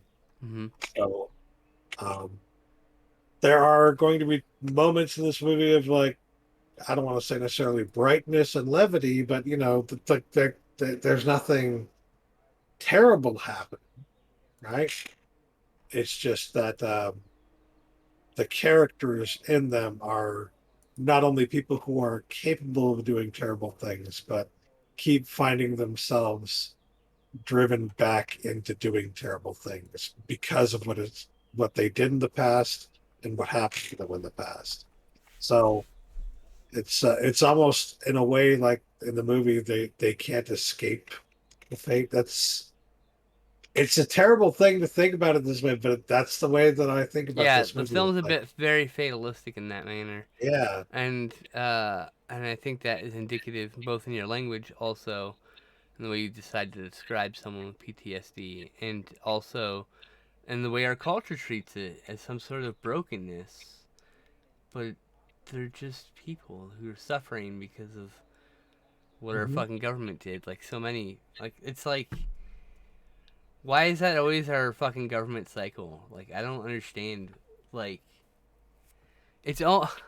Hold on, stoner epiphany of obviousness, but it's almost as if this country is founded on the exploitation and destruction of young men. Yeah, I would say that, but I would also say that I think that's true for a lot of countries and for a lot of Capitalism is disgusting. governments across the Yeah. world and throughout history, is what I'm saying here. Like, I mean, that this doesn't make it isn't new. okay. We literally saw this essentially the same kind of story in the Northman Yeah, with a different culture entirely, it's right? true. But like the message is very similar, which is that, the these things you can't necessarily escape them. Mm-mm. There are ways you can move on from them and be Healing is healthy, important. heal. Yeah. But for some reason, a lot of people, no, I wouldn't say just for some reason, but a lot of people Yeah. have trouble doing so. Yeah, it has. Yeah, it's just because that shit's hard to escape, you know. Especially if you have Yep. CPTSD, like, because you'll heal from one thing, and I mean, you're working on another part of your life, and then the old thing you healed from comes back, because there's like a connection to something you're working on now, and you're back to square one. Like, that's the reality of someone who's survived a lot of shit, you know. Next, Bad Ben: The Way In, the best Bad Ben film so far. And I will stand by that statement. It was good. It was It really was good. great. We still got like 4 more movies to go, or 3 movies Took and a special, but whatever. it essentially took everything that was fun and entertaining about all the other Bad Ben movies and all took all the most fun elements and put them into one movie. Yeah. Fantastic. Yep. And It's he, like you he could drop almost kicks the start with fucking this. child. I mean, baby doll, which looks like a child because it's dressed like a child. The way he just fucking drop kicks that shit, and like the doll just goes flying, and I'm cackling. I was cackling so fucking hard. That was a lot of fucking fun. I wasn't shocked one bit because these Bad Ben films seem to be getting better as they go on. Nigel Bach knows what he's doing. He's like, it's got to be really dumb, and it's got to be really pathetic, and it's got to star me. And he fucking gets it now. He gets it. I'm sure he sees how Steel Manville Road gets mostly bad reviews because there's no Nigel Bach, and and how the other one, the fucking Crescent Clown Murder one, is kind of bunk also because guess what? Almost no Nigel Bach. He comes in later in the movie, but Jesus. It's like, no, they have to star Nigel Bach. If they don't star Nigel Bach, they're not going to be as good. There's some magic that happens when Nigel Bach's wandering around his house alone at 3 a.m. recording himself drop-kicking fucking baby dolls in his kitchen. Okay? That's literally what this man's doing. And that's why I deeply appreciate his dedication to this very strange art of weird movie making. This was genuinely the best in the franchise.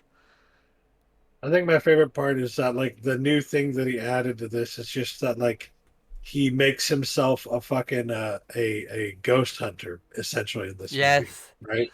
That's the new addition to this movie, and um, I think he admits halfway through like he doesn't know what the fuck he's doing at all, and he's literally just doing it for money because somebody's paying him to fucking do it.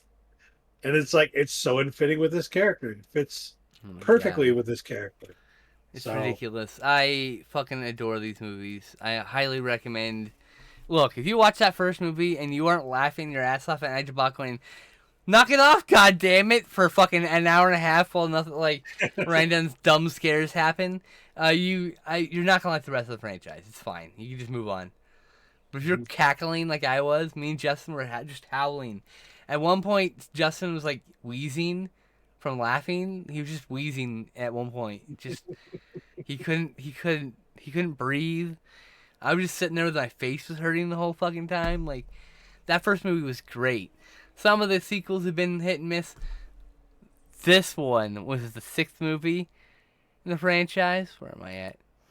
Let's see here. 1, 2, 3, 4, 5, 6. Yeah, the 6th film in the franchise. Next to Christmas Short. So we'll probably watch that plus Haunted Highway together, But holy fuck. yeah. This is the best one. This is so good. And it built on it, it built onto the lore previously presented, including the Mandela effect and the Crescent Moon Killer, Yeah. Crescent Moon Clown, excuse me. It literally took all those elements from all those other movies and like the ghosts presented throughout all the movies are the ones that he has to hunt and chase down and get rid of in this movie. And to much either success or failure, mostly failure. Mostly failure. Yeah. How many different entries for Nigel Bach have on here? And his new movie is coming out later this year too. I think in September, just before Halloween. Bad Ben Eulogy? Yeah. Plot unknown. Oh, baby, I love your ways. Oh, yeah.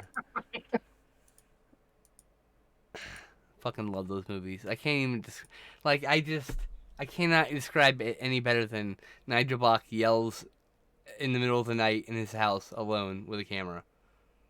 That's it. Yells for the Ghost, yes. Yeah.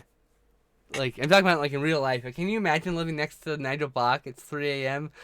Knock it I off, just, god damn it! You're like, oh, he's filming one of those fucking I movies just again. remembered one of the scenes from the fucking movie where he's like talking shit to this fucking ghost, right? And then as he's talking shit to the ghost, it fucking lifts him up and he hits his head on the fucking ceiling and falls down. The fucking physical comedy He's getting in better these with each movies movie. is Yeah. it's wonderful. It's a fairly simple effect. Well, I wouldn't say simple, I but mean, like it's pretty simple. it, Everything in this movie's simple. yeah. Look. As far as low effort filmmaking, there's not the most effort I probably went into this was editing. That was probably the biggest chore of the entire movie.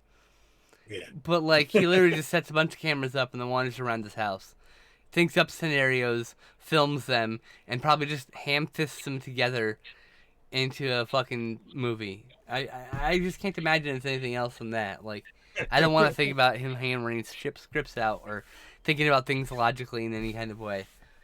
I like how it's like precariously built Legos. Like that's the plot. The not the plot. The continuity of the films is precariously placed Legos. Just doot doot doot. Don't breathe in the direction of the continuity. It will all fall apart if you pick it apart. Who gives a fuck? Wasn't Enjoy there a its part? immaculate beauty and its fucking chaos. Wasn't there a part where he had all the fucking the the ashes just fucking blow all over? Yeah, the ghost like blows the ashes all over his face. Oh my Oh my god! god! Look, it's worth it to get 6 movies It's in. almost like Home Alone with ghosts. Yeah. I swear to God, I can't wait for each movie better. I just can't wait for the next one. Like, I need to know. they're just fucking with him the whole time. Yes, Just it's like solid. Jackass with ghosts, you know? Because it's just him himself in his fucking house. So it's like, imagine all the dumb Jackass shit he could be doing with ghosts. Mhm. Yeah, Anyway, gave that 6 out of 10. It's the best in the franchise. 7 out of 10. Damn. All right. Next, I don't think I want to give a damn about talking about Neptune Factor. What a bore that one was. Oh yeah. Oh my God. I was really hoping that would be good too Me because too. Ernest Borgnine is in it. I forgot to But delete it off my DVR also. Shit. such a slog. Oh my God. It's too long. It was It's dull. way too It was dull. It was paced like a. It was paced. The beginning was paced like a Irwin Allen spectacle, but there was no payoff like an Irwin Allen spectacle. spectacle. There was no fucking Towering Inferno. There was no Poseidon Adventure. There was no Yeah. excitement. By the end of the movie, I just wanted it to be done. It was like That's a my review of the 4 Neptune out of Factor. 10, 3 out of 10. 4 out of something. 10 It's simply not- because it's like not the worst thing I've ever seen, and you might really Yeah. love it because of the underwater sequences and the model work, and It's not terrible. you It's might just you might be in love with this movie, boring. and it makes sense to me because that stuff was all very good. What wasn't good was everything else. The acting isn't the problem. Yeah. All right, you talk about Mouse Hunt while I go pee. Mouse Hunt. Hold on, let me put these on It's- the list. Okay. It had been a while since I had seen Mouse Hunt, and it was leaving the streaming service that it's on. I can't remember which one it was on. Maybe it's HBO. But HBO, I think, yeah, or Showtime. it's leaving at the end of the month, so I was like, well, I might as well watch it before it HBO. leaves. Be right back. Okay. And I remember when I first saw this as a kid, I honestly wasn't that big of a fan. I didn't like it that much. I didn't get the hype. I saw everybody at the time was saying how great it was, and they were having a lot of fun with it. All my friends, but I myself was like, I don't see what you're seeing.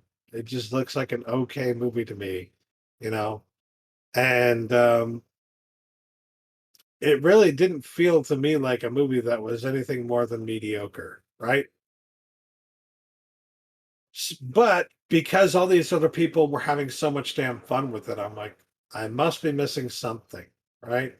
So I knew I'd be watching it eventually again at some point. I didn't know that was going to be more than 20 years later, or I don't know, it's more than 20 years or perhaps 20 years on the dot, but it's been a while.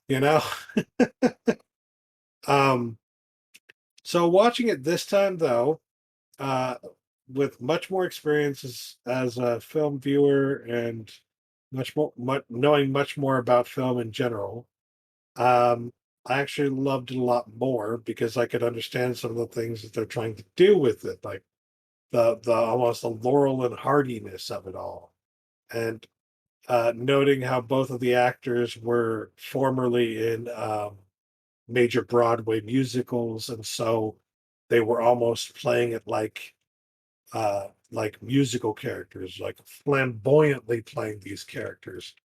Uh, I can't remember what the other guy's name is, but there's one character in this that is very much like Jerry Lewis, and I couldn't stop seeing Jerry Lewis in his character, and I know that's exactly what they were going for too. I am positive that's exactly what they were going for.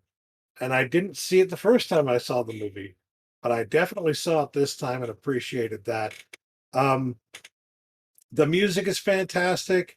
I love the fact that for most of the practical effects, the special effects, they use an actual mouse. Like they train mice. Mice aren't necessarily too difficult to train, but for the specific kind of things they were having mice do in this movie, it would have been pretty difficult to train them. And honestly, really, really good special effects in this movie. There were some moments when they had to get like animatronic mice, but for the most part, it was all like just an actual real mouse performing a stunt, and it was really, really well done. Oh And yeah. Did we talk I like about the the story a lot better too. transphobic joke? No, Oh, there's a why would character. I talk about that? There's because you're supposed to be a fucking ally. But I Uh, would leave that to you, right? there's the whole haha guy in a dress joke that you get in like most Hollywood films, which is founded on transphobia and misogyny against non-passing trans women. There you Yeah. go. It's not that I funny. don't It's I a, don't even remember that it's character. such a short scene, and it's the skinny guy. His clothes get stolen by get like hooked into the Oh machine, yeah, which is a yeah. great gag, but like I don't know. And having the only clothes that he Him just uh, wearing a jacket and like you can see his bare chest, like that'd be kind of funny. I think, oh, he's naked underneath he's just wearing a yeah, jacket. Like there's way you could have done that without having to be dressed. yeah. It's almost like they went out of their way to make sure he was in a dress. They definitely did, in fact. Yeah.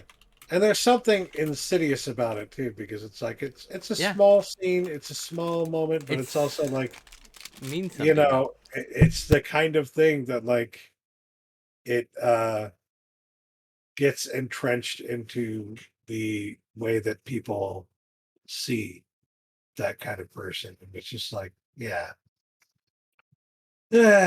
That you saw it every Well, weekend with Bugs Bunny. mhm.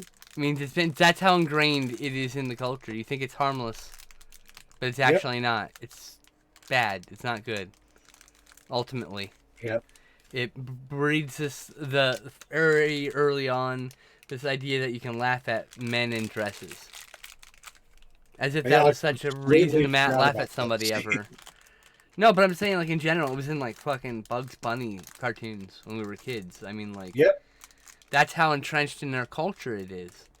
Both the misogyny and the transphobia. Like, I mean, who cares? Like, ultimately, what's so funny? What if even if a man does want to wear a dress? What's funny about that? Ultimately, what really is funny about that? Yeah. Nothing. Nothing Seems to be really. there are a lot more people who are scared of that right now than anything, which is Which just is so fucking. silly. Oh no. The drag queens are reading us children's stories. Whatever shall we do? It's so fucking wholesome. Have you actually seen? I know. those Yes, videos? it's Oh my fucking God. wonderful. It's disgusting what they're pushing that rhetoric. It's like, what the fuck? Yeah. It's like, Mhm. Jesus, people are just trying to make sure kids hear good stories read by people. Like, what the fuck? And this is good for the community because you get used to the idea that you're gonna see people who are outside of your worldviews and morals and whatever other else, and Yes. thinking like, and all the other different aspects that makes a human, right? Mhm. Like, I don't know. It's baffling to me. Anyway, what was that? What did we watch? Oh yeah, Mouse Hunt. I thought it was pretty good. Otherwise, other than that one joke, and then there was one Yes. joke of racism, where he says Hakuna Matata to someone who doesn't speak English, as if he will understand what Hakuna Matata was, which is both That's what xenophobic makes, and racist. that's what makes it a problem, but Yeah, it is definitely also just a reference to Lion King. yeah. Because It's the both those character is things. from Lion King. It can be both those things. He played Timon. Right. But yeah, exactly. It can be both of those things because, like, yes, it's a reference to the Lion King, but it's specifically a reference to the Lion King made towards a person of color, as if as if a person of color would just automatically know how to speak an African language, which is kind of weird, Interesting. isn't it? Yeah. You know? Anyway, You absolutely have a point with that. That doesn't make any fucking sense. it's this. It's like it's such a silly throwaway joke, and that's why it's just like I do have to Yeah, mention it, but like honestly, it's like 2 that's why seconds. I So say things like that are insidious because it's yeah. like it's a throwaway thing, Mm-hmm. so people don't think about it. Precisely. Anyway, Other but than that, it's like a big love letter to just slapstick comedy. yes, and I mentioned how they were like Laurel and Hardy Mm-hmm. almost levels, and one Mhm. guy was definitely a reference to like Jerry Lewis. He was trying to affect the Jerry Lewis. And they were both in Guys and Dolls on Yes. Broadway together, so they had like good rapport and everything already. So like the first time I saw this when I was younger, I felt like it was mediocre, 5 out of 10. Wasn't very impressed, right? Mm-hmm. This time around, I think it's like a 7 out of 10. It's way better than I thought it was, but I gave it 7 out of 10. I mean, still you not know, necessarily my kind of thing. You know, there are just certain aspects of it that it's like I can understand now why you might have loved it growing up, Mhm. but it's also not like the best movie ever. Yeah, I think if you think it is, then it's either just your favorite movie or you might have rose-colored glasses. it's a pretty good movie, but I don't think. Yeah, I think it's 7 out of 10 is pretty fair rating for it. Yeah. I'd probably buy it on Blu-ray, even with that scene. You know. Yeah, I might watch it again. Next is The Night Comes for Us. What an incredible fucking movie this was, by the way. Holy shit.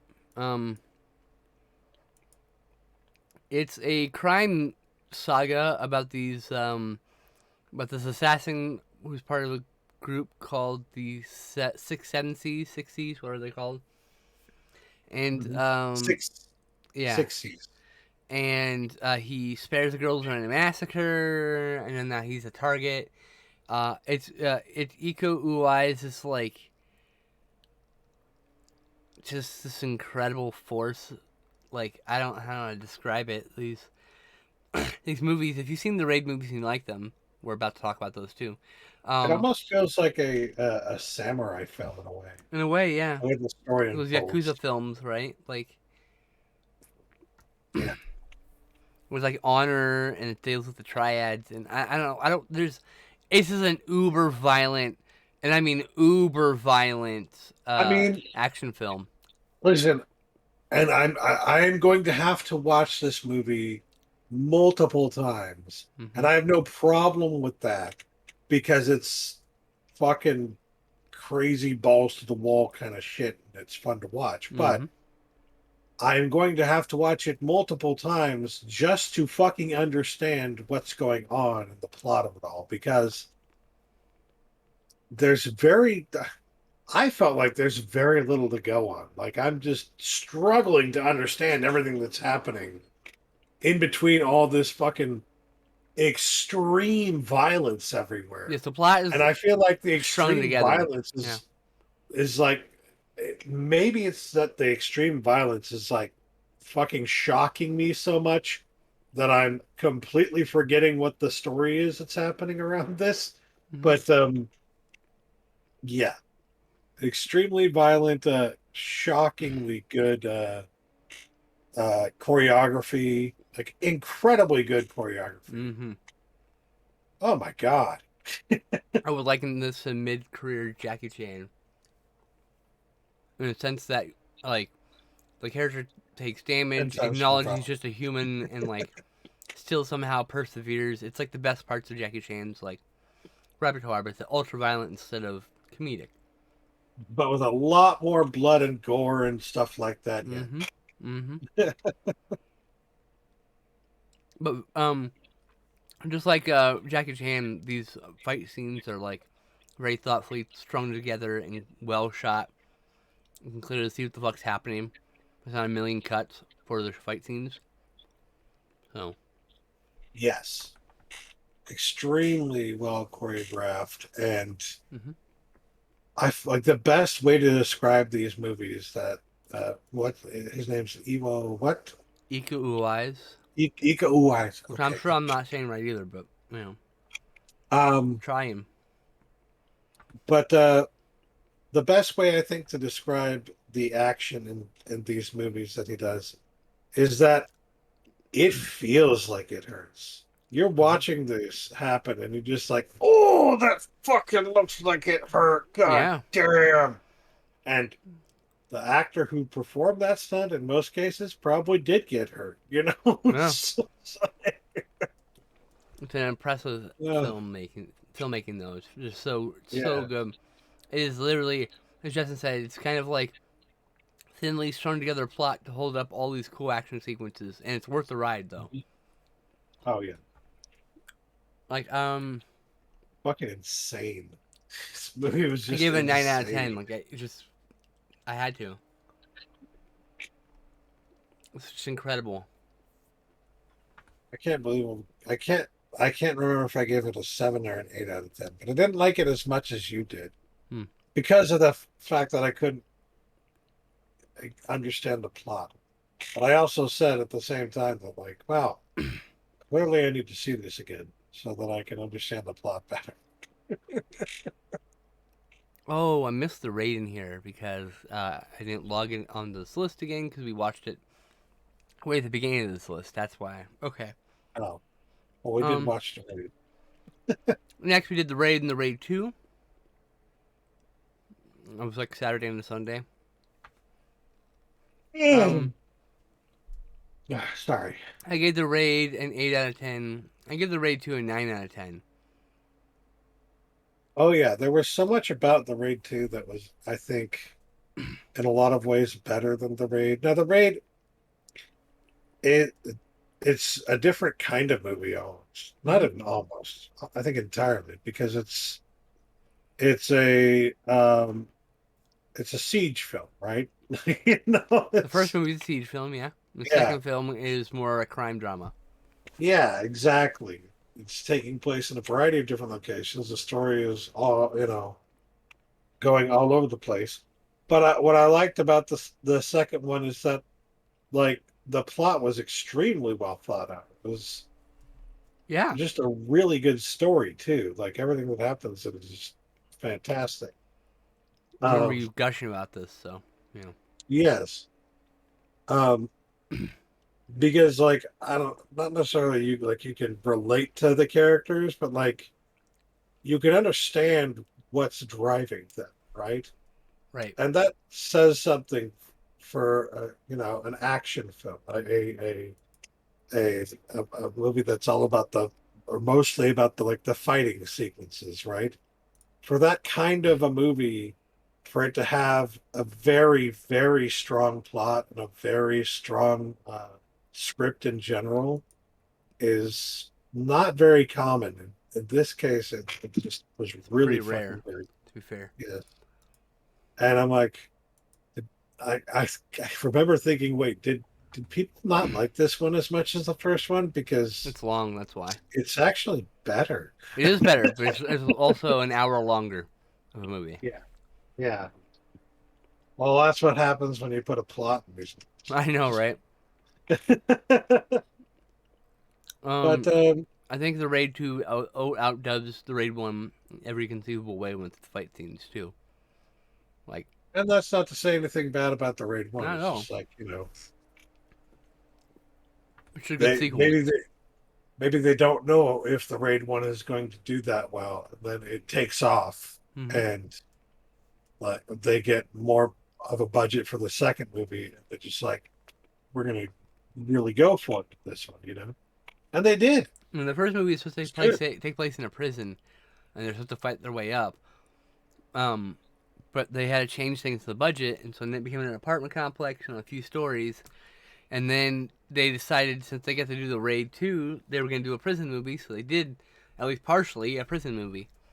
And then they did the post-prison also, Mm-hmm. because they had to make a new movie, because the original idea wouldn't have worked. So, yeah, It's real good. I gave the Raid, like I said, 8 out of 10, the Raid 2, 9 out of 10. Yes, I think those are accurate scores. I might give the first Raid a 7 out of 10, but the second one is a 9 out of 10. Yes, very good. All right, we're down to the last movie, because we're not doing any Twin Peaks stuff. Because we're Yeah, not we done. watched a lot of Twin Peaks in between because we're trying to get we watched through the last couple episodes of the series. We watched the movie. We watched the Missing Pieces. We watched the first 2 episodes of The Return, and that's where we're at right now. We'll talk about that as a whole when we're done. Where is the films talked about? There you go. We watched Phil Tippett's Mad God,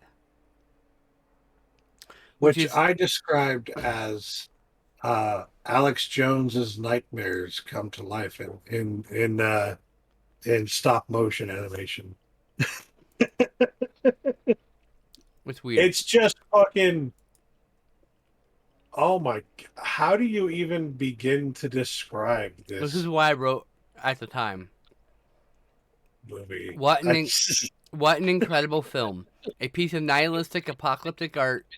32 years of madness and dreams distilled, profound images evoking the Holocaust and World War II, jammed against bitter and angry viscerations of humanity, at times profound and terrifying, and often in the same breath. That's how I describe it. Yeah. In so many words. There's no dialogue. It's just a visual film. Yeah. And it's incredible. And that makes it actually a really good movie. Like, you know how some people for Halloween are going to like put on compilations of a bunch of old horror movie trailers or something like that, right? Or maybe they'll put their favorite horror movies on in the background as well. Either trailers or they're going to watch them or going to have the movies on in the background just as like a background noise kind of thing, you know, or background visual kind of thing for whatever setup they have for a party or something like that, right? I think Mad God would work perfectly for that kind of thing. It sets a mood very well. And it's interesting that we watch so many movies with a nihilistic, fucked up, depressing,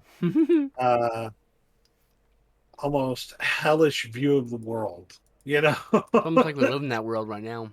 Oh yeah, I wonder. but yeah, I mean, if this is speaking of Halloween, this is another thing that I would say is like, if you're looking for ideas for Halloween costumes, there are a lot of interesting visuals in this movie. Oh my goodness! There's one scene with piles of like soldiers, and It took them like 3 years to make that fucking scene. Like army soldiers. Yeah. Yeah. 3 years to make that scene. To make the training for that scene. Like, that's And incredible. essentially, they were only used as background. Like they were, Yeah. they created the setting. You Mhm. know, it's crazy. Incredible. There's an incredible amount of work went into that movie. Yeah, It was probably the most. I highly, highly recommend it. 10 out of Yes. 10. Like, what a perfect film. Untouched by producer hands. I feel like it's the kind of thing that most audiences probably would not like because they wouldn't understand it because there's not really a narrative structure to it in the same way as a typical movie, right? Mm-hmm. And because there's no dialogue in it. But if you're used to things like the new Hollywood, or if you're used to watching silent films from the silent era, and if you fucking love stop motion animation, you love animation in general, and like, uh, what are some of the other things we see in this movie? We see like fucking some almost steampunk stuff every now and then. You know, they're just it's all over the place in terms of just disturbing and yet really interesting imagery. Just like there are so many moments on honestly that felt like you're looking visually at a live action stop motion version of a heavy metal album cover. You know what I mean? Mm-hmm. Like you're just watching a heavy metal album cover, but in action. There's a whole sequence Yeah. that looks like it's made for a Bolt Thrower music video. That's what it feels like. Yeah, a lot of parts of this movie felt like they could fit very well in certain types of music videos. And it was just,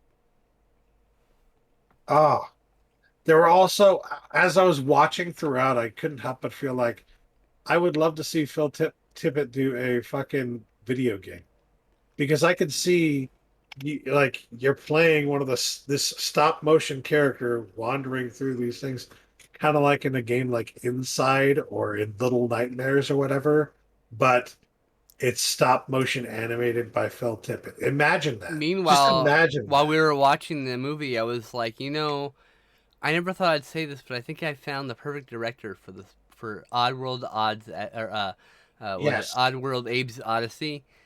Like that's like such a like it's Phil Tippett could pull that off. I believe in Phil And Tippett.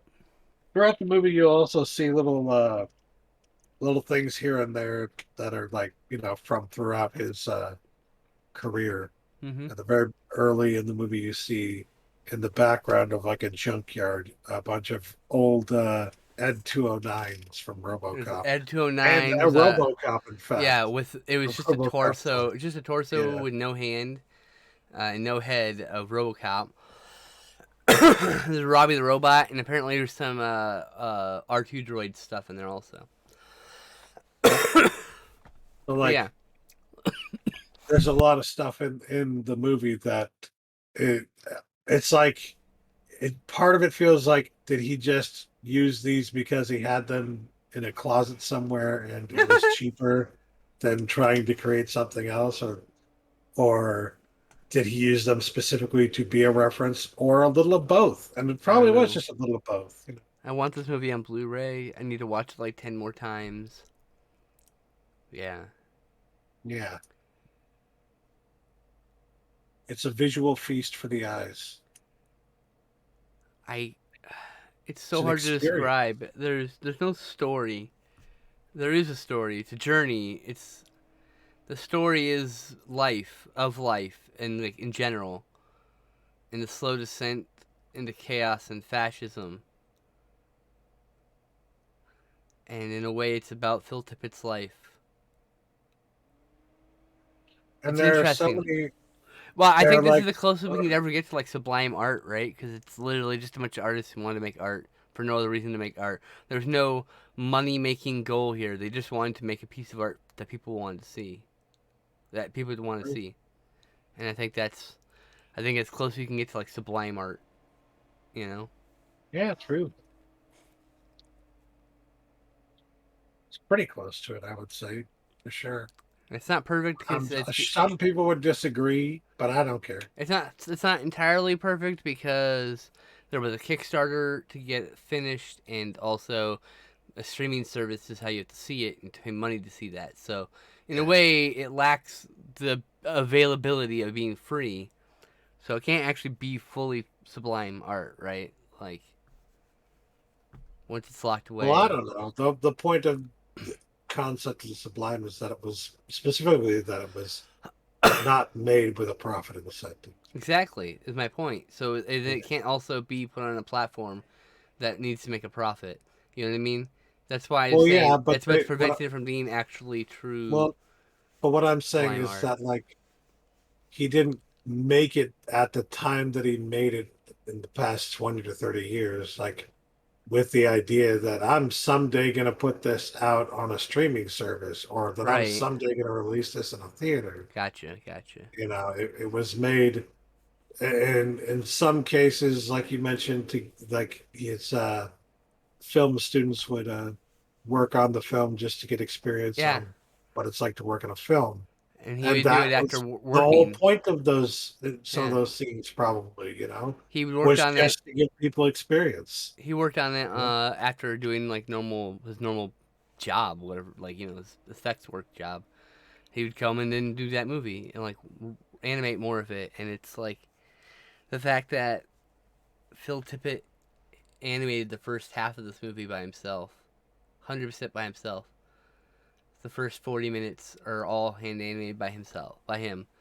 The second 40 minutes, he could have had help. It doesn't matter. The point is volunteer help. No one made a profit. No one was gonna make a profit. It's just to make the damn movie. Mm-hmm. And I doubt even if Phil got a payout, I doubt it was a profit because he's probably invested so much of his time and money. Just raw hours into it. It's kind of hard to turn a profit on that. 32 years worth of work. I hope that something this happens with Last Days of Coney Island, which is Ralph Bakshi's final film. He's been working on for decades, apparently. And I would love to see it. What I can't wait for is all the movies and TV shows and artwork that this is going to inspire. Because there are going to be people who see this who are inspired by the visuals that they're seeing, and they're going to make their own artwork based on that. And They're it's gonna going write to be lyrics to a song. They're gonna it's write a gonna be movie, or they're gonna whatever based off one little Yeah. image. That's I mean, it's itself is this bleak image, but it's also a rebirth because it inspires new art, and the art continues on.